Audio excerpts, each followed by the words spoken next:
Hello, everybody, and welcome to our online conversation with the Romanian filmmaker Alexandru Solomon. We'll have a chance to talk and reflect a little bit on his last and recent documentary, Arsenie, An Amazing Afterlife. And we have now a second round of screenings of this documentary in Romania. So this second round is basically organized by KineDok. As you all know, KineDok is an alternative distribution platform for documentaries, and this year it celebrates its 10th anniversary in Romania and in other Eastern and Central European countries that are part of the program. So you can this documentary is available online for free from December 5th to December 10th. So you have to on kinedok.net. So you have to send you'll need a voucher, so you have to send a message to an email. You'll find all the information on the platform. So thank you, Alecu, for being with us. But before starting the conversation, I would like to say a few things about me.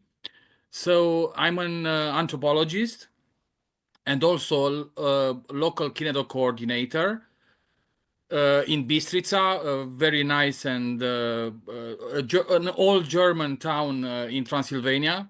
That is to promote a little bit my town. uh, I also had a chance to had several conversations with you during the process of researching for this documentary. So I was really amazed and impressed by your painstaking process of researching and of trying to understand the situation and this devotion to saints in the Romanian Orthodox culture. And this coming from somebody who somehow criticized the pretension of objectivity for documentary is really, it's really interesting, and we have to discuss a little bit about that. So let me say a few words about you for our audience before presenting the topics of our conversation. So you started your career as in fiction films in 19s, and you were working on several experimental films. And then you shifted to documentary filmmaking. So some of them are The Great Communist Bank Robbery, Capitalism, Our Improved Formula, Cold Waves and Tarzan's Testicles. You also teach about documentary filmmaking, and you published a monograph um, entitled Representation of Memory in Documentary Film. So you also promote this genre of cinematography in Romania. You are the president of One World Romania. So there is this already famous festival every year. So let me present a little bit the main topics. First of all, there are three of them. First of all, I would like to discuss a little bit about the documentary itself and the topic. Then I would like to discuss a little bit about the reception of this documentary after the first round of screenings, and now the way, and that's really a fascinating topic, the way in which the new context, the new political and religious context, somehow offers new opportunities for reception. So that's very interesting to see how the reception of a piece of work is somehow connected to the social, cultural, and political context, and that's really fascinating. So let's start with the documentary itself and the topic of this documentary. Would you like to say a few words about Arsenia, or we should introduce a little bit the figure of Arsenia for our audience, or I would... Maybe we should do that, yeah. Yeah. I mean, explain a bit. Yeah, okay, I can do that very... Yeah. So Arsenia is was born, is a priest, monk, and now will be canonized as a saint of the Romanian Orthodox Church in 2025, so next year. So he was born in 1910, and he died in just before the fall of communism in November 1989. He was like everything, like a good shawarma, religious shawarma, having, he was a priest, he was a monk, he was a very talented preacher, a spiritual father. Uh, A he was painter. also considered a healer, a prophet, or clairvoyant, a wonder-making monk. And also, on the other hand, he really is a controversial figure, but because some of even members of the Orthodox Church consider him a kind of malefic figure, a wizard, a charlatan, con man. So we have this very complex, sacred, saintly biography that will be canonized. When you started the documentary, this wasn't the case. So there was a very widespread popular devotion to Arsenie, but somehow the official institution hesitated Mm. to canonize this cult in a sense. So I would start with a very straightforward question: what was it that attracted to this phenomenon and to this Orthodox personality? And was this only a pretext for something else, or? Well, first of all, I was trying to do something in film about the influence of religion and the Orthodox Church in public life and politics. But I needed a story. And then I started, reading about Arsenie Boca, and he is the most, popular figure in among believers, Orthodox believers in Romania. Huge figure, and I thought that in his persona, but also in his cult, there's a lot to dig about this revival of Orthodox beliefs in the 21st century. And the way, of course, it is heritage and political and religious heritage that is embodied in this cult, but there's also a new mix, a very new mix that we can see at work in very different countries and parts of the world now. This shawarma mix that you were mentioning earlier, and which is running under different disguises in America or in Western Europe or in other parts of the world. So, yeah, that was, let's say, my No, intuition that Arsenie Boca can of enlighten course, us of course. in that sense. That's also my impression as a researcher, as an anthropologist, that this movie is really not only about Arsenie's biography, because there was this question about the accuracy and the veracity of this biography that you presented in Hmm. the documentary, but it was also about the presence of religion in our lives, in the public Hmm. Romanian sphere. In a sense, in a many multiple meanings of the term presence, because we have this kind of very material and very straightforward present in images, in places of pilgrimages, Hmm. paintings, photos, like sacred substances that you can find at his grave or something like that. But also we have this kind of subtle and very ineffable and very evasive presence of religion in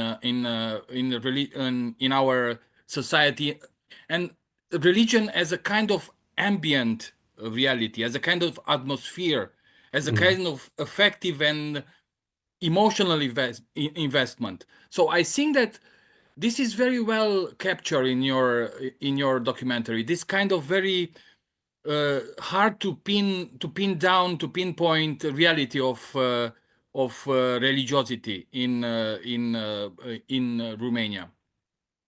So somehow, and that's another interesting question, this topic, this specific topic, and this complex biography and this complex phenomena that is created, there are many actors involved in this. So there is the official church, there are lay believers, there is also media, mass media, social media. So we have a very complex reality, and somehow this complex reality uh, is represented in your is somehow connected to your own filmic and directorial strategies of creating this movie, because you somehow criticize this notion of an observational or ethnographic documentary. Even though when we discussed first in our first conversation, you were tempted to have this kind of approach to the phenomena, to be somehow behind the camera. But right now, this version of the documentary involves you much more. So you are very present. Your voice is very present. You even you know. So Yeah. somehow Well, this. I started by going on pilgrimages, on real organized pilgrimages for I don't know, a year and a half or two, and I was filming on alone with a little camera. But I discovered, there's a lot of limits in this observational approach. First of all, there was little time to know the people on the buses, on the pilgrimages, because the pilgrimages take 2, 3 days and then they finish and you lose the people. I couldn't reconnect with them because they were, we were together then in this bubble of the pilgrimage. But then if I approached them after, it felt strange for them, We weren't they were in their other life, which is the normal everyday life. So I was part of that life, the other life. That's one limit. And then I think I felt that I couldn't find a way to represent this inner world of believing, which of this mix of beliefs. Uh, and thirdly, I thought, I cannot hide behind the camera. I cannot hide who I am, what I think about this. I'm non-religious. I'm Jewish. I'm, completely layman and rationalist in my thought. So I thought I have to disclose this to the public, but also to the people that are, part of the film. And that I need a sort of, I thought that fiction or this kind of, let's say, reenactment, it's part of religion itself. Religion is a sort of theater. And Arsenie Boca's cult, it is a sort of theater, no? And it has a lot of fiction in it, a lot of mysterious part, a lot of, imaginary. The imaginary Arsenie Boca is probably much stronger than the actual person, which we can't meet anyway, because he's dead since 89. So this is why at some point I said, okay, I'm gonna pick myself a sort of cast of pilgrims and then put them on a bus. I'll be their guide. And I'll be also their, let's say, moderator in their conversations between them and Arsenie Boca, or the figure of Arsenie Boca, and them as a group. And that was it. I also think that this is a powerful idea to convey to audiences, this idea that religion is not like an essence, is like a hard reality that can be pinned down very easily. So there are layers of fictionalization that are involved every time when a religious fact is religious reality or experience constructed. So, in a sense, when did you decided in the process that you have to produce this enactment of the pilgrimage? Well, So, after I spent, a year or two but going on and off were on, you inspired by some other documentary productions, or? probably a lot of them, but I can't pin them down now. But Uh-huh. there's a lot of reenactment in, I mean, there's Joshua Oppenheimer's act of killing, of course, or, there's um, in the let's say in the field of documentaries on religion, I can't remember now if I've seen something that, but Yeah. of course I've Of been course, this is not a typical anthropological, ethnographic,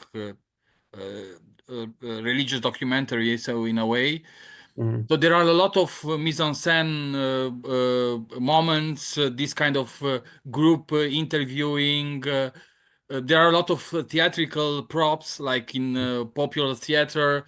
There is there is a lot of intimacy and humor and affectivity, emotion. So that's really great in order to convey this notion that religious is an atmosphere, is something ambiental that can be, but can also be channeled in very specific moments of our history and political, in very complex political times. And that's in a way the role of these charismatic figures or heroes of faith to channel this and to precipitate this kind of very vague and nebulous atmosphere, and to somehow this atmosphere, and we see this today, is channeled for a very specific political interest, so people yeah. somehow, because this attachment to heroes of faith, to saints, is very powerful in the Orthodox culture.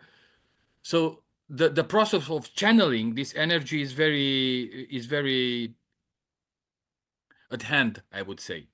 Mm, So I think we can move on, and we'll, at any stage of our conversation, we can connect all these topics. So it's not, we don't have to follow a kind of successive order. mhm, So I think we can switch to the second topic, of the topic of reception, because somehow is your documentary is a hybrid documentary, so it's using different kinds of filmic strategies. So somehow this was very intriguing for the Romanian audience, because Romanian audience is somehow used to this kind of expository and observational documentaries. mm, So in a way, there was. I know that you invested a lot in the promotion of this movie. You travel around the country. You were present in Q&As. So you were actually in my town for two screenings, and I could see the very vivid relation between you and the audience, and the audience was really intrigued. Apart from those, there was also some eventful things in this first round of screenings. There were some calls for boycotting it or canceling it, but all in all, I think that the audience all over the country was really intrigued by your proposal, in a sense, because mhm. somehow it could create a space of reflexivity. So I wonder if you use this kind of making documentary to open up conversation, like social conversation. Is this true? Can we? Yes. Yeah, I mean, I first wanted to open a conversation with the pilgrims that I was filming. And I also thought that this is a little model of what could the film do in real life after its release. And I think in many ways and in many Q&As, I felt that the Q&As are better than the film somehow. Uh, more, That's yeah, great. Yeah. it was fascinating. But of course, on the other hand, there was two things, because I made the film with these pilgrims and they were, we had a sort of agreement between us, a written one and a non-written one. And the non-written one is the fact that I had to respect their beliefs and I had to, you know, um, although we were on different barricades, let's say, um, so the film could not be a strong condemnation of, obscure beliefs Believes and, and yeah. yeah, conservatism. So there was in the audience, there were people who were disappointed that I wasn't doing this, that I wasn't, condemning this ultra conservative, retrograde, I don't know the English word, Reactionary. reactionary, kind of thinking.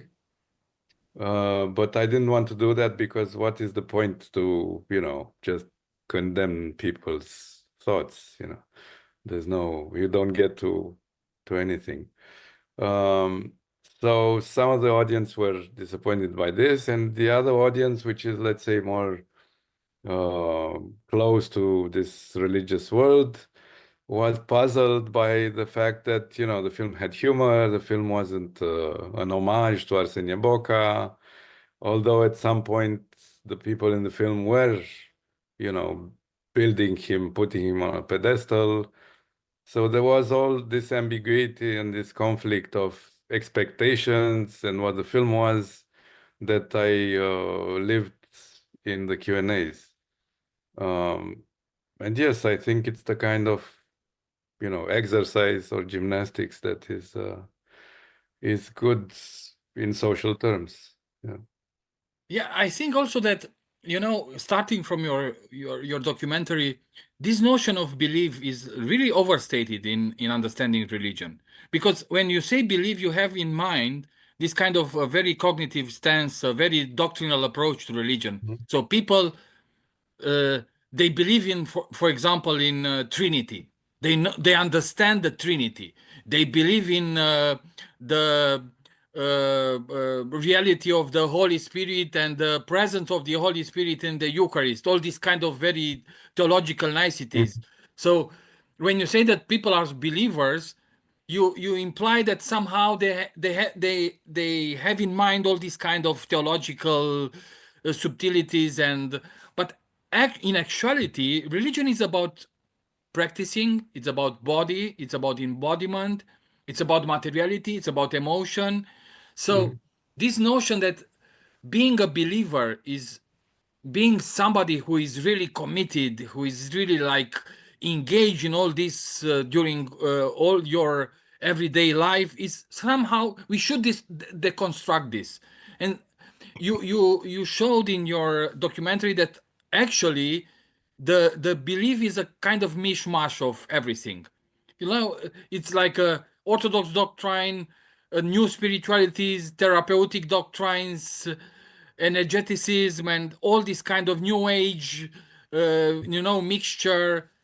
So people Well, they are living it's a living thing, That's what exactly, makes it a exactly. living experience. Because if it would be the religion that was, written down 2000 years ago, it would be dead by now, no? It wouldn't speak to people. So the people that I met on pilgrimages were people who weren't reading the Bible or the New Testament. They were reading all sorts of uh, Booklets about Arsenia, yeah, booklets about Arsenia and healing and nature and the power of, mindfulness and all these new things that are the expression of the worries of the present, not the worries of, Jerusalem 2000 years ago. of course, of course. Yeah. So in a Or, way, yeah. I'm always saying that this kind of realities, like a pilgrimage or a devotion to a saint, a very complex figure, they open up a space of reflexivity even for believers. So we tend as a this kind of liberal culture that considers that believers are doing things unreflected, but they are always talking about that. They are trying to make sense of this. How come, you know, I there were so many testimonies about very mystical experiences at the grave, you know. So, Hmm. but people At actually Arsenia's grave. Yeah. yeah, but people actually they don't handle this very well. They trying to integrate this in their life. What does it mean actually for me? So Mm. that there's a lot of reflexivity going on and emotional involvement and for that matter, there was a word used by some religious authorities or I don't know, lay, very engaged Orthodox. Your documentary was a kind of blasphemy Hmm. because you somehow presented this kind of very the living organism of religion. So you didn't present the official version of the church regarding the saintly life of Arsenie, but also you didn't try to legitimate an alternative biography. So somehow it's your documentary is not invested in this issue of constructing of an alternative biography of Arsenia. Somehow, Mm. it tries to create this space of conversation, of Hmm. reflexivity, of discussing about these Yeah. things. And for some people, this could be blasphemy because it calls into question this kind of given Dogma. doctrinal Yeah. exactly. Yeah. So let's move on to this dialectic of you want to say Maybe something? we should just point out that Arsenie Boca himself was building this, mysterious persona, this cloud of ambiguity, very New Ageist before being New Ageist around himself, He was, throughout his life, you can see that he was very concerned by his looks, by the way people are perceiving him, how he's gonna influence the masses that he was preaching to. So, sorry to use the word, but it's manipulation. But it doesn't have to be a negative thing. But his influence was very constructed, and he kept this kind of mysterious cloud around his figure. So I thought better than trying to pinpoint, okay, on in the year 1933, he went to the Academy of Fine Arts and did this and did that, and then better than doing this biographical work on the guy, it's more important to see, how this cloud that he already built during his life has been transferred to these people that are following him, which are very, numerous today. Yeah, Of sorry. course, yes, and connected to these new realities and this process of canonization, because the Romanian Orthodox Church decided that uh, uh, Arsenia Boca should be canonized along side with other Orthodox personalities, and some of them, and that's interesting, and we have to approach this issue. Some of them were belonging to far right interwar movement, Mhm. legionary movement, Iron Guard movement, or some of them were sympathizer of the movement, and there is this group of Orthodox personalities called the Saints of the Prison. And somehow Arsenie was part of this group, in and out, depending on the perspectives. But now, having in mind this idea of canonization, and what do we mean by canonization? In terms of the Orthodox Church, we talk about the issue of recognizing the divine presence in somebody. So it's a kind of spiritual issue. But Mhm. your documentary and all these discussions that the documentary triggered about the way in which we construct a saintly biography conveys this notion that actually canonization is not really only a spiritual act, Mhm. is also a political act, is a Sure. selective act. So, for example, the group of people that is now canonized in 2025 is there are men and members of clergy or monks, you know, Mhm. so no women and no lay believers. So for me this is a really a sign that canonization is not a kind of only a spiritual recognition of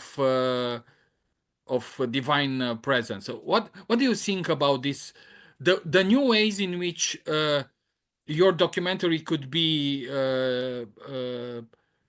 seen, you know, could be understood as a way of deconstructing this transparency of saintly biographies. Well, there were people in the audiences that I've met after the screening of the film who said, "Oh, the film will be great. It will help for the canonization." Ah, People who were, really believing this. And then there were people who said, "Okay, you destroyed Arsenie Boca. He doesn't have any chance to be canonized anymore."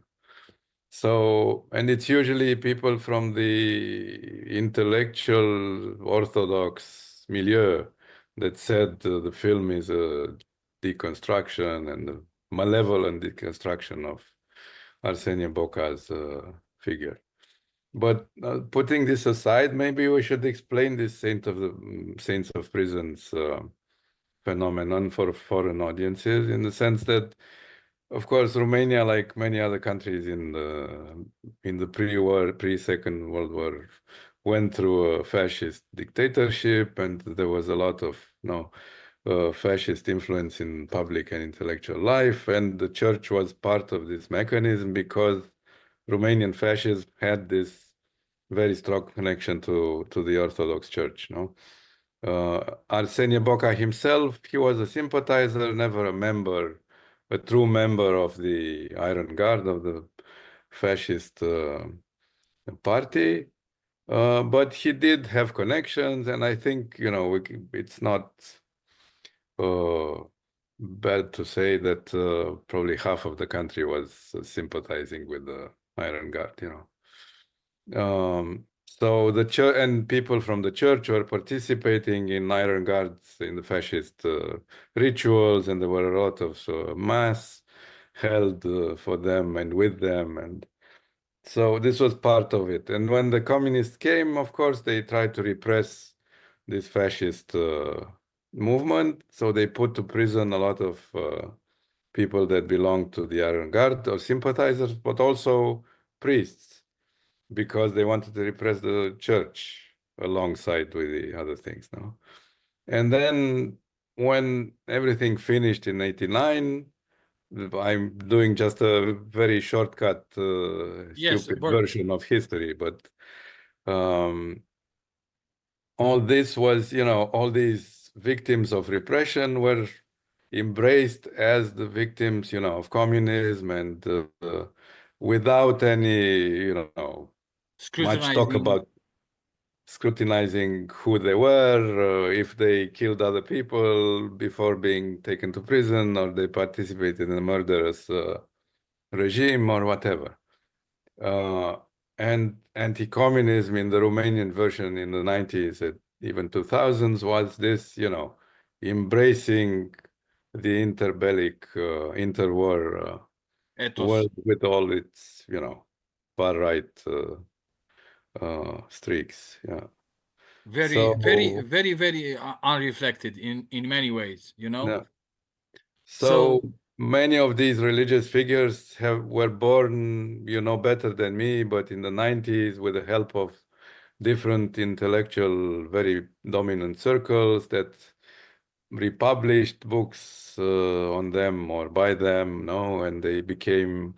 It wasn't only Arsenie Boca. Arsenie Boca came later, but there were others other priests who have been, or monks who have been imprisoned in the 50s and who were, big figures in the intellectual world of in the course, 90s. and their Yeah, books were really bestsellers in yeah, 2000s even. yeah, So that's really interesting. Actually, there is this idea that uh, suffering the communist persecution is somehow a symbolic capital for sainthood. That's yeah, the main idea, because we don't have they kind of keep the faith during those hard times, but nobody talks about their early engagements, political engagements, and in a way, canonization is seen as a way of cleansing this biography. So because the divine presence is so powerful in those persons, we don't have to talk about their this tribulation and ordinary things, and that happens now in new political context, and all these kind of different conmans, even charlatans, and these kind of heroes of redemption for Romanian. They trying to capitalize on this idea of a divine presence. So we don't have to scrutinize their activity. We don't have to scrutinize their backgrounds. We have to accept their presence as a kind of divine presence, and this is Mhm. clearly connected to this kind of cult of saints in Orthodoxy, in Catholicism, even in Protestantism. So we have this kind of presence of charismatic figures. Yeah. And I think since you mentioned Protestants, we must say that, Arsenia, An Amazing Afterlife, the only city where the screening was canceled Well, is Arad, which is a city very close to the Hungarian border, and where the head of the district council is Neo-Protestant, and there's a very strong Neo-Protestant faculty inside the Orthodox faculty, um, and which is one of the three districts where the far-right party won by a large margin in the past elections. So I think Arsenia Boca's cult is also mixing these, streaks of different faiths that come from, of course, the East through the Orthodox, stronghold, but also from the United of States course, and this neo-Protestant evangelical evangelical. movements. Yeah, he's sort of, you know, Bill Graham of the 30s, if you want, Of for course, yes, Romanian yes. Orthodox milieus. He was really for many, he was a really fascinating preacher, and this Mm. idea of preaching is very dear to evangelical denominations. So Yeah. And when I was filming, I also uh, tried to use Arsenie Boca's biography in my conversations with the pilgrims that I had in the film that were going with me on this trip to, to try and clear or lighten up a bit the Romanian recent history in this respect. And since in Romania, I think historical education as its lowest point probably, or it was never a big a big strength of the Romanian educational system, but recent history in Romanian colleges is probably taught in 2 hours, and that's it.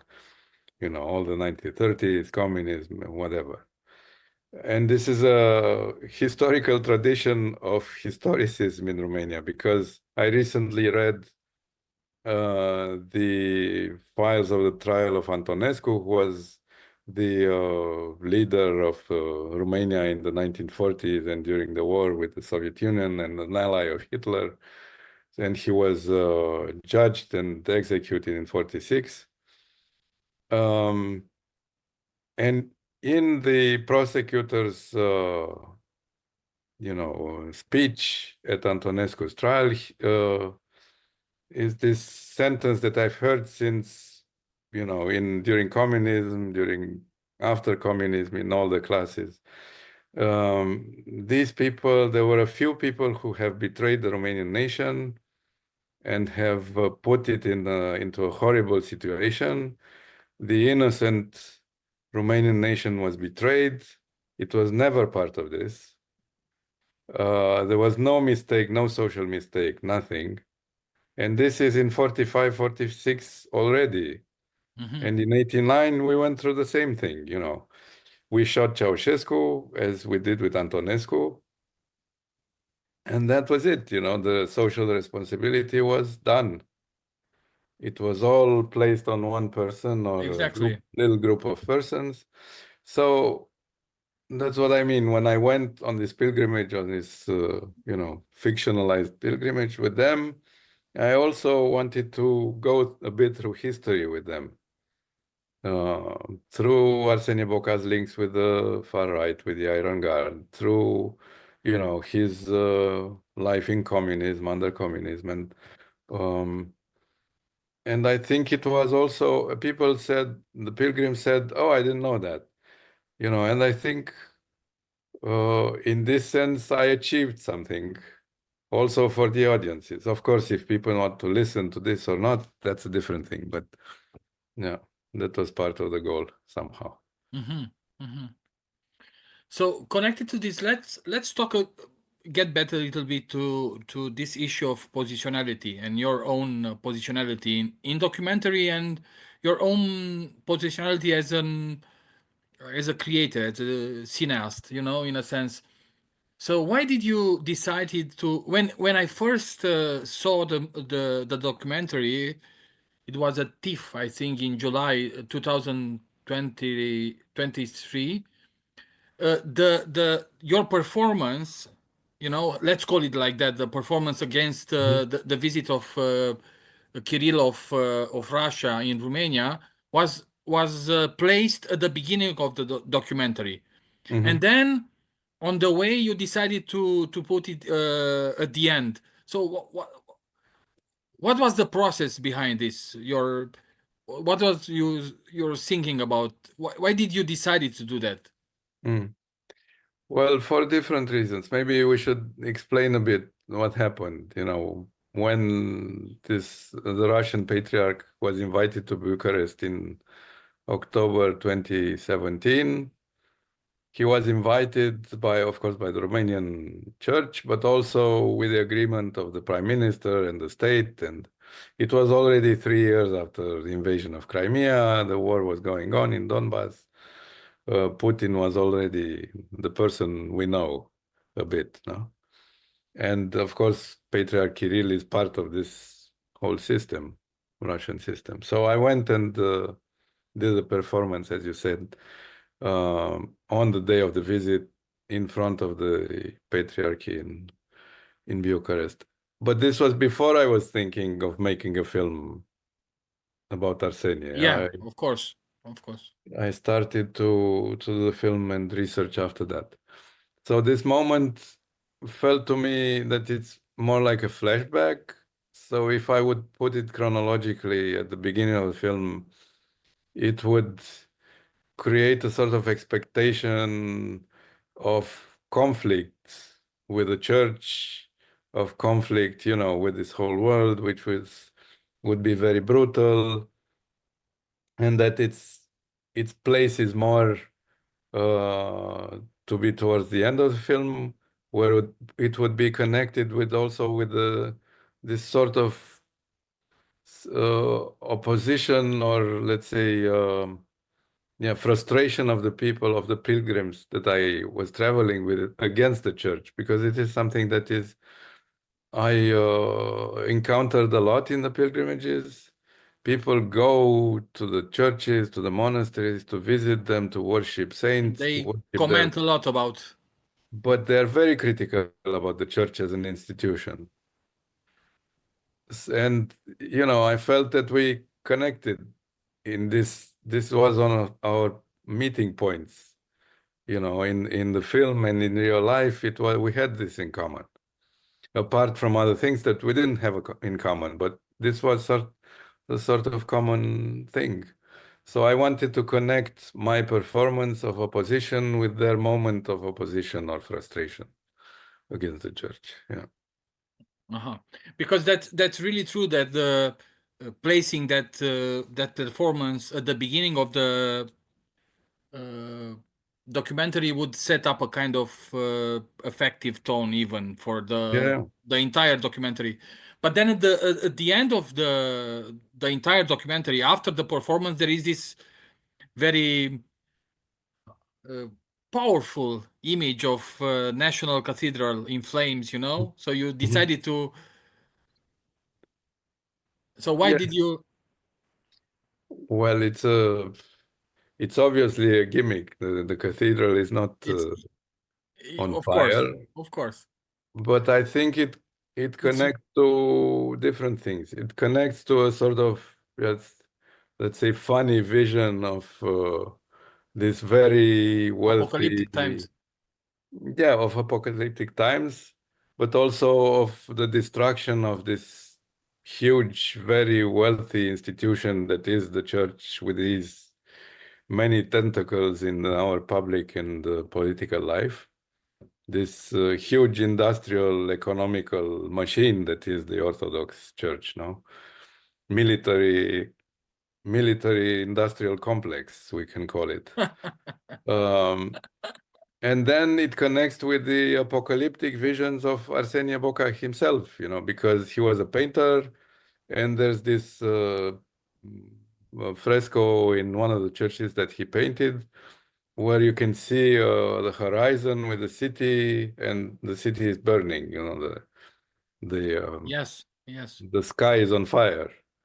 So for me, it was this. It was into his world of pictures. I made it real, but on the Yeah, background. because we have to say to our audience that actually during communist times, Arsenie Boca was persecuted both by the communist regime but also by the official church. So he was actually defrocked. So Mhm, he couldn't do the liturgy as a priest. So he had this interdiction, very powerful, and he stick to it. He was mhm. very, you know, Observant, yeah. he was complying to, yeah.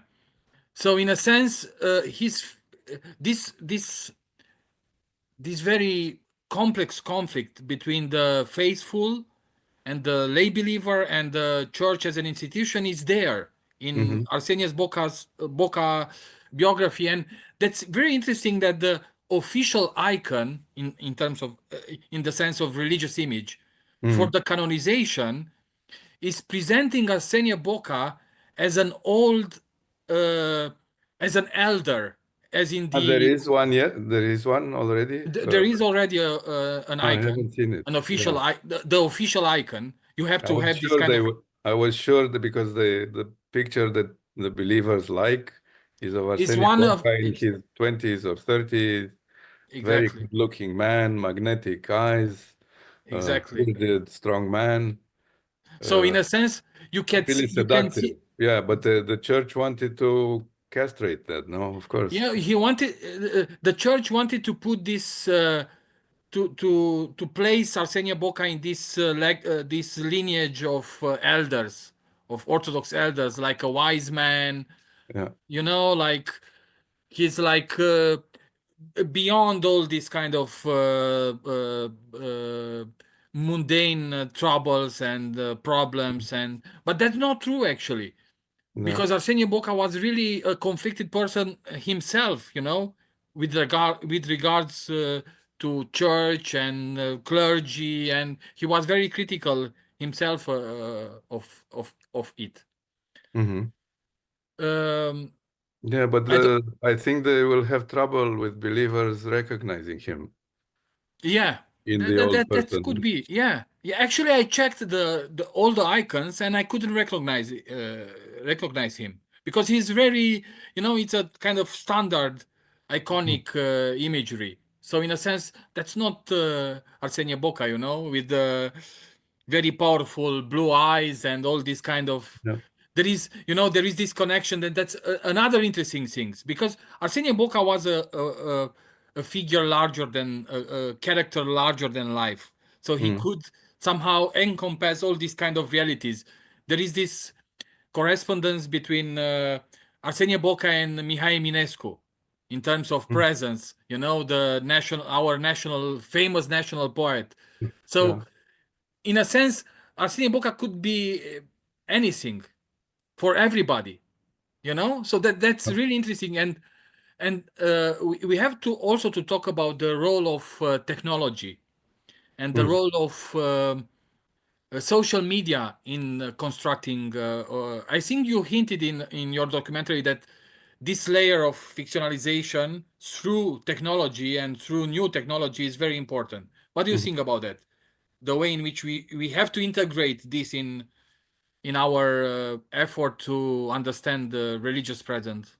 Yeah, I think it is visible in the film a bit that the fact that there's all these groups on social media, on different social media that are, vehiculating religious beliefs and pictures and little quotes and memes and if you look, when did Arsenia Boca become such a hugely popular figure? It is coincident with the rise of Facebook and YouTube in Romania. Exactly, in 2000s, Yeah, exactly. At the end of after 2000. 2005, yeah. Yeah. So it's exactly at the peak of his popularity comes probably through this huge distribution of his picture mainly, which is already a sort of magnetic element for the believers. And And his photo, and also this notion of testimonies. There are a lot of these are very well read, these testimonies, about miracles, about wanderings related to his yeah, people go to person. his grave and then they post a little, testimony about what they felt there, what was 2 days after, something good happened in their lives. Of course, yes, you're right. This is part of this citizen journalism, if it's not journalism, citizen testimonial world that has been, yeah, fundamental for Arsenie Bocasca. Yeah. So I'm not sure how much time do we have, but I would like to ask something about the future of documentary filmmaking and the role of it in Romania, because somehow your documentary was seminal because he tries to is seminal because he tries to push the boundaries of genres. He's a Mm. hybrid way of addressing a very well-known issue, actually, for everybody: the presence of religion, the suffocating presence of religion in the, as you use this term of Yeah. suffocation, of religion in the Romanian public sphere. So what would you anticipate for future documentaries on religious topics or whatever? Well, I think Are students or interested in this, or did the Arsenia open a kind of way for? I don't know. I haven't, many people liked it, many people disliked it. So we'll see if there will be a sort of, uh, let's say, lineage of things. But I'm not into following this because I would become too obsessed with myself. Um, I think that regarding documentaries, I mean, it's crucial times. And since we spoke about social media, I think this has changed completely the way people relate to factual Reality? filmmaking, to factual journalism, to everything. What we see now in the Romanian elections, for instance, it is a certain death of the press and its rebirth in different shapes, but it's also this huge conflict between social media and journalism. And documentary is, in many ways connected to this informational war. So how can you contribute to our audiovisual perception of the world otherwise than by a TikTok clip or by a Facebook Mm-hmm. post, you know? Mm-hmm. What is documentary bringing more than that? And how is the circulation of the a documentary that is selling 10,000 tickets in Romania compared to a video that has millions and millions of views? Mm-hmm. You know, how can you fight with that? What can you do? And also, we're living in this, hugely distorted, Myst- um, mystical and misty world where, Mystified, yeah, enchanted. this belief into the pictures, but also a sort of religious belief in the pictures, they coexist, Exactly. And documentary is based on this, truth, facts, real people, besides, all these versions that we can invent. So everything is in question, and I think it's a documentary it's can be a Powerful very tool.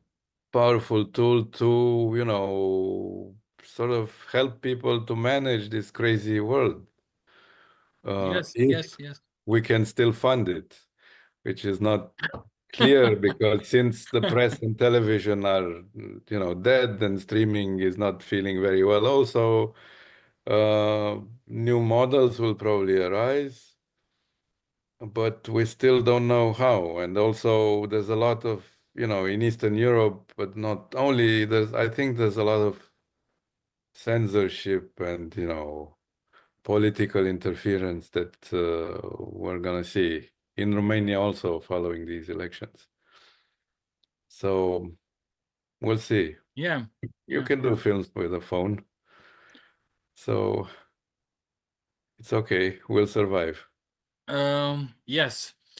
Uh, there is this French philosopher Bruno Latour, and he says that we are living in an epoch, actually, in a period of time of belief in belief.